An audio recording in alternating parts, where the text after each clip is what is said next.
Welcome to my yearly rankings, where I rank every PlayStation game I played from that year based on the UK release dates. The year is 1997, Titanic is making big bucks at the box office, and South Park airs its first ever episode. Let's see what the PlayStation had to offer, and if it could top 1996. What's a dildo, Kenny? Yeah, that's what Kyle's little brother is, all right.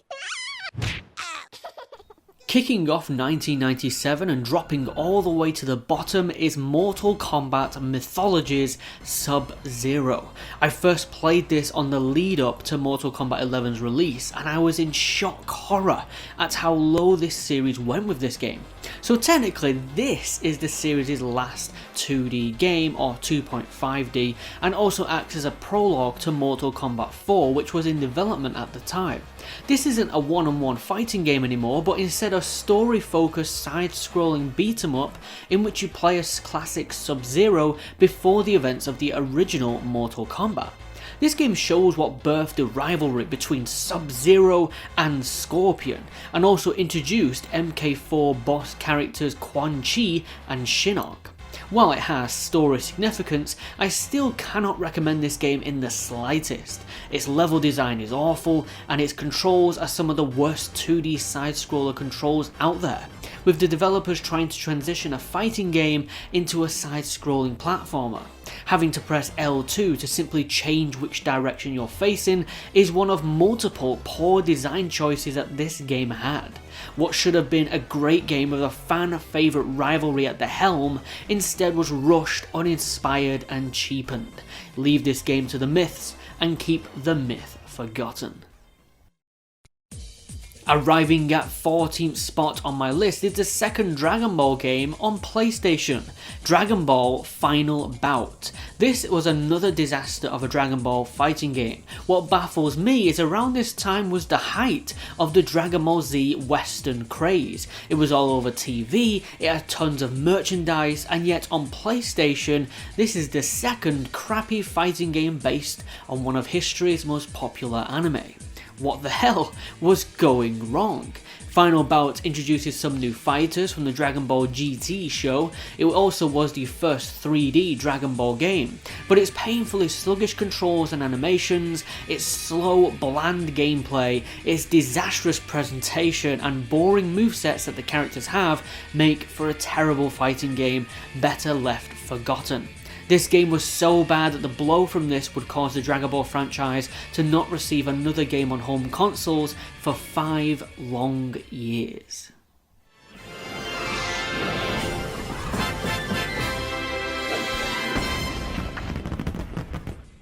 In at 13th spot at just a slight higher rating with a 2 out of 10 is the next Marvel video game. As seen in the 1996 video, Marvel games had a rough start, and Acclaim's Fantastic Four wasn't much of an improvement. Fantastic Four is your bog standard side-scrolling beat-em-up, a poor man's version of Streets of Rage, the problem here being that nothing is appealing. The 2D sprites on the 3D background look ugly, the characters move like they're paper puppets. The moves are so wimpy with such short reach that you need to be right in the enemy's face if you want your attacks to land. The sound effects are also lackluster and meh, and oh my god, if I have to hear the thing say it's clobbering time once more. Unfortunately, by even the second stage into the game, you're going to be very worn out of the shallow, repetitive combat and dull enemies to mash away at. It even tries at some platforming in its level design, which, as you can just imagine, it totally fails at. Overall, Acclaim's Fantastic Four is a step up from the previous games, but it wasn't good or fun by any means. The combat is so shallow for a beat-em-up game, the enemies are so repetitive, and the levels and animations and voice acting moulded together a banal experience that you have to force yourself through to complete. This game is a painfully sad use of the Fantastic Four license that I don't recommend any poor soul play. Then I must leave here on my own. You have failed me for the last time. You will not have an opportunity to do so again. At 12th place is the very first Star Wars game that released on PlayStation. Star Wars Rebel Assault 2: The Hidden Empire combined the use of railgun shooter sequences and flight combat with FMV cutscenes and pre-rendered backgrounds. Half the game are these rail shooter sections that suffer with dreadful aiming controls, as you can imagine. Then the other half are flight combat sequences that implement 3D graphics over the top of pre-rendered backgrounds. Always an irritation is trying to maneuver around what physically isn't in the game space, and the hit detection is a bit laughable. Rebel Assault 2 was held together by a thin story of the Empire manufacturing cloaked ships, and the plot is told through FMV cutscenes in which you've got 90s style dialogue and cheap actors, but at least the sets and uniforms looked like the game had a decent budget. The Hidden Empire was a poor misstep for the first PlayStation Star Wars game. The whole pre-rendered gimmick should have died on the Sega CD. I think if less of the budget went into that technology and more into designing full 3D levels that worked and got some finer tuned hit detection, this could have been at the very least a decent enough game. But as it stands, it's still a very disappointing and skippable game. Grand Theft Auto is one of my childhood favourite series. Just having that freedom to cruise around San Andreas and Vice City, soaking in those games' atmosphere, taking part in their side activities, and simply just driving around whilst bopping to the tunes on the radio. Grand Theft Auto is such a pivotal franchise in the world of video games, but the series' inception I find less than stellar. The first Grand Theft Auto was exactly the opposite of what I enjoyed about the franchise. Its strict over-the-head camera, coupled with the blocky design of the open worlds, doesn't lend to fun cruises, with how easy it is to crash into another car off screen before you can see it. The aim assist-less combat doesn't offer any decent shootouts. Instead, you just spray your guns all over the place and hope that any of your bullets hit any targets. And the plot and characters are simple background to just string the missions along. Grand Theft Auto 1's design was very simple. The game is split into 3 chapters: Liberty City, Vice City and San Andreas, and you're tasked with simply achieving a certain number of points to advance to the next chapter. To obtain points and multipliers, you want to play the missions, which you can get given from payphones dotted around the maps. Finding the mission giver, however, can be an issue. You'll get an arrow pointing in a direction, but it doesn't take into account elevation or if it's across a body of water, having you then go back and try and find a bridge, and thus isn't very accurate. The car handling is awful. Imagine controlling a vehicle in PS1 Resident Evil. That's how it feels. Fast cars don't go hand in hand with the zoomed in camera's perspective, and the slow vehicles handle even worse, and it's especially cumbersome when anything that you hit stops your vehicle right in its tracks. Grand Theft Auto is truly a classic piece of Rockstar history, and it's amazing to just see how far they've come, but I can't deny I had a rough time with this one, a clunky game best saved for a museum. In the late 90s, Koei decided to expand their strategy war series Romance of the Three Kingdoms here to the West. They did this by creating an action spin-off game called Dynasty Warriors. This was a 3D fighting game that featured staple generals from the Three Kingdoms era of ancient China. The gameplay is similar to that of Battle Arena Toshinden from the 1995 video, or Soul Calibur for something a bit more popular, where there is an emphasis on weapons-based fighting over martial arts. You have 2 attack buttons and 2 for parrying. The game enforces you to take it slow and strategize your moves over just button mashing, and this may put a few people off who are just getting into this series. Even if you feel you're worthy for the challenge, Dynasty Warriors' combat still isn't the most finely tuned, and its parries require pristine timing. Dynasty Warriors also suffers from poor presentation. The characters look okay, but the arenas are literally just floating platforms in front of a static image. Dynasty Warriors isn't a bad game by any means, but it is a very cheap and tiresome one with some tough competition at the time, like Soul Calibur. And I'll take a giant spicy fries, giant vanilla frosty, and cherry pie. I'll have 2 number 9s, number 9 large, a number 6 with extra dip, a number 7, 2 number 45s, 1 with cheese, and a large soda. I'll have a chunky garden salad, ginger soda, and a lemon pie. At 9th place is one of PlayStation's most wacky rhythm games when it released, PaRappa the Rappa. A game bursting from the seams with style and attitude and a ridiculous narrative. PaRappa the Rappa was animated in a 2D picture book style, where the characters looked like paper cutouts, and this excelled in making them all the more iconic and charming due to the whole game following the same visual style. The gameplay of PaRappa was your classic DDR music game in which you tapped the corresponding buttons on screen, which are timed alongside the beat of the song, or in PaRappa's case, the lyrics. See, in PaRappa's 6 levels, you'll have a meter to uphold. You want to keep it in the good and cool areas. For this, you need to press the buttons at the correct times, and for the cool rating, you even need to do some freestyling of your own. The biggest problem with PaRappa was it wasn't the clearest on what it accepts as good freestyle, giving you no insight at all, and if you get a few lines wrong, there isn't much feedback so that you can do better.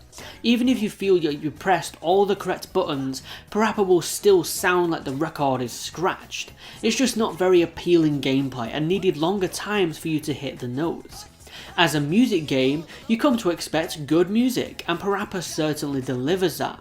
The game has a great selection of beats and tracks, and where its songs falter, however, are in the lyrics. The songs just aren't very well written, repetitive, shallow, and often feel like a preschooler helped write them. Check and turn the signals to the left. Check, turn the signals to the left. Now turn to the left. Now turn to the left. PaRappa the Rappa may not have been a groundbreaker, but it signified just how creative Sony's first and second party studios were at the time. Its good music was unfortunately tainted by some less than stellar lyrics. A little longer, more modes of play, more emotive songs, and having the gameplay finer tuned, and PaRappa the Rappa could easily have been an 8 or even 9 out of 10. The second Star Wars game on PlayStation was the first-person shooter Star Wars Dark Forces.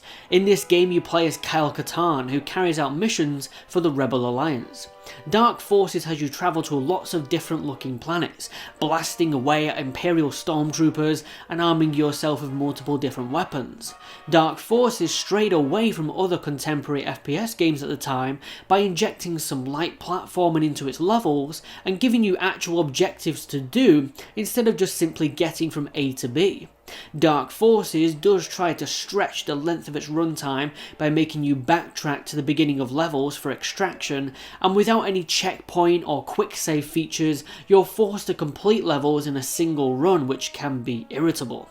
Especially irritable when you take into account how difficult it can be to navigate most of these levels, built with such strenuous labyrinth-like design, which doesn't make the game any less irritable. Dark Forces also suffers from similar control issues to PlayStation Duke Nukem and PlayStation Doom. Its level design does become home to some cheap enemy placement, with tough enemies hiding around corners, much like 1996's Disruptor. Also, its weapon and enemy variety never really lives up to the heights of those other FPS games at the time. But regardless of these issues, Dark Forces was still an incredibly fun first-person shooter with beautifully detailed levels, and it was certainly more entertaining and felt more like a Star Wars game than Rebel Assault 2. And number 7 is Tomb Raider 2, another epic adventure starring Lara Croft, a broader in scope sequel that sees you travel across the globe, from China to Venice and even Tibet.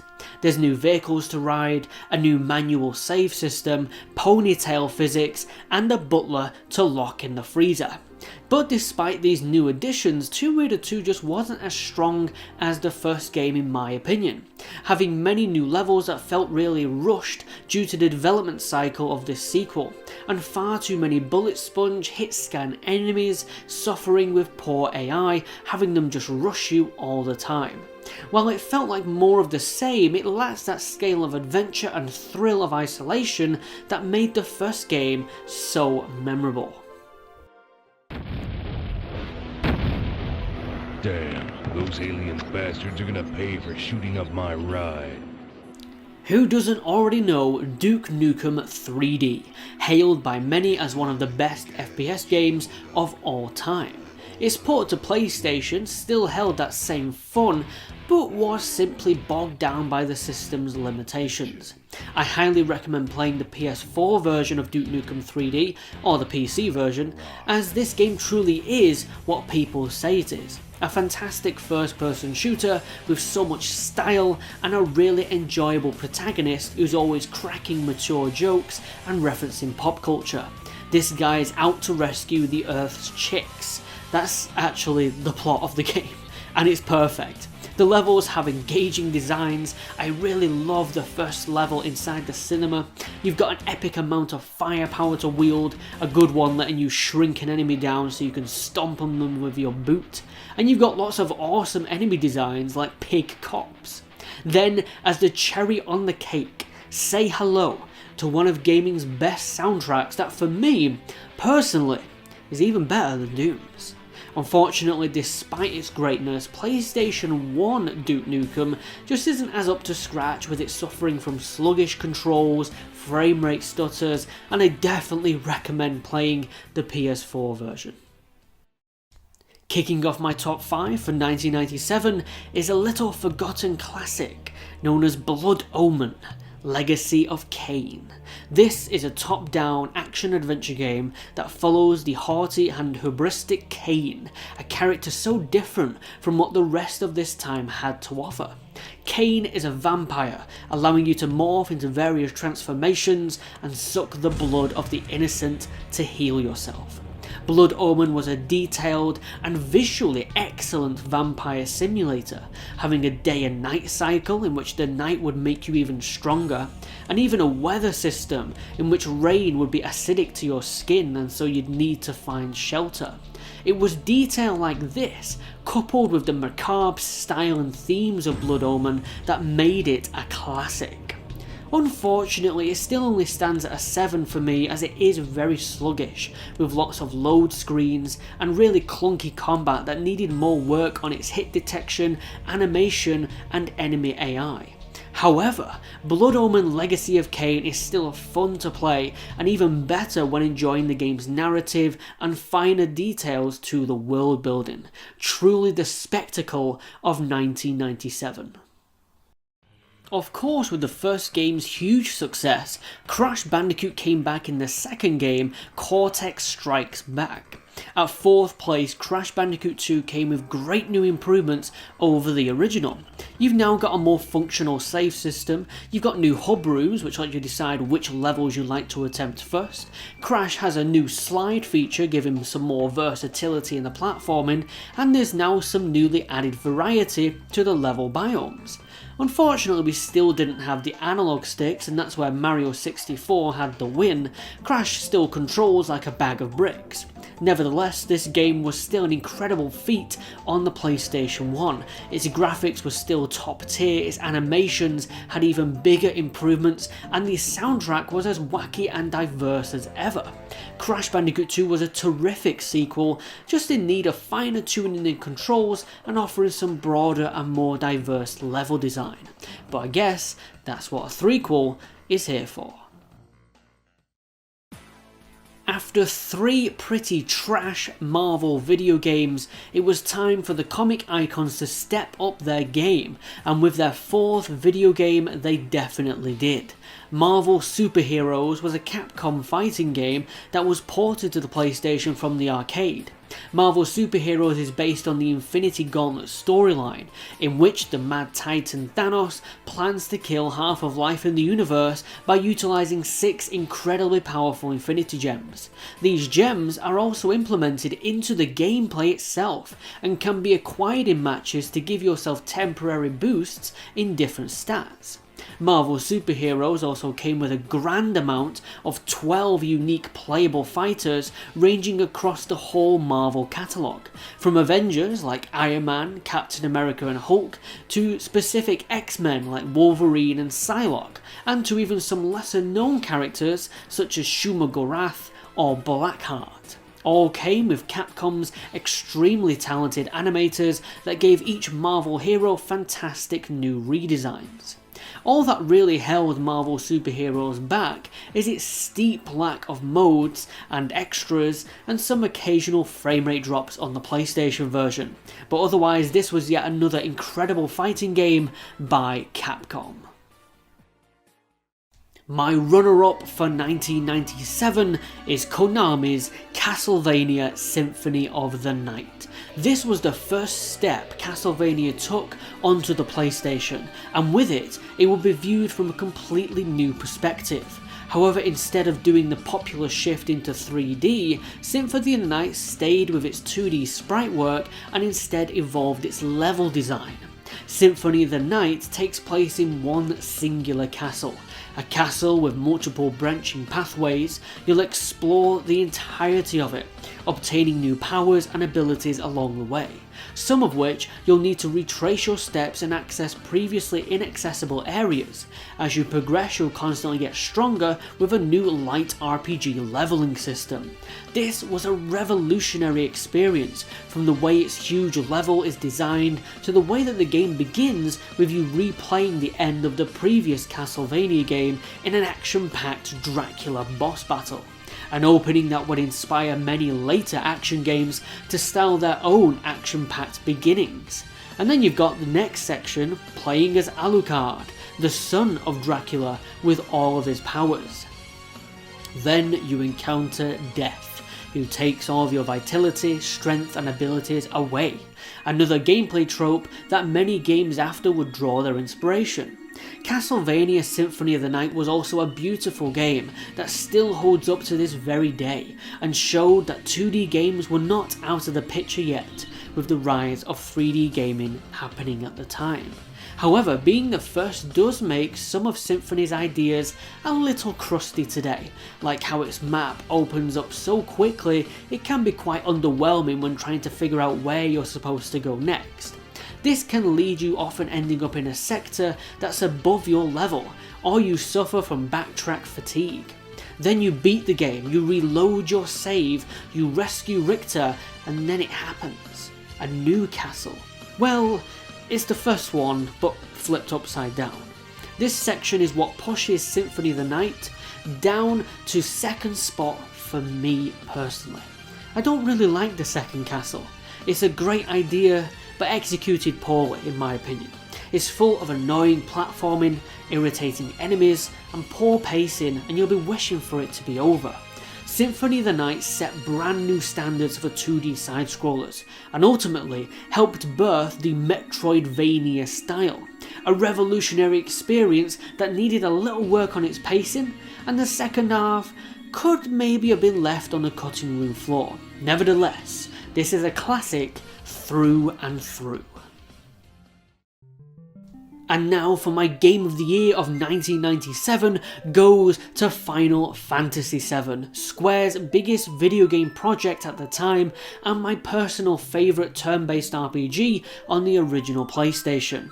Following Cloud and his diverse of extraordinary party of freedom fighters, travelling this broad and expansive world and taking in all of the game's narrative and character development, enjoying the game's battle animations and FMV cutscenes, and sinking into its gameplay, which had some great new additions to the genre such as limit break and materia systems, is all a blast and what makes Final Fantasy VII hold up to this day.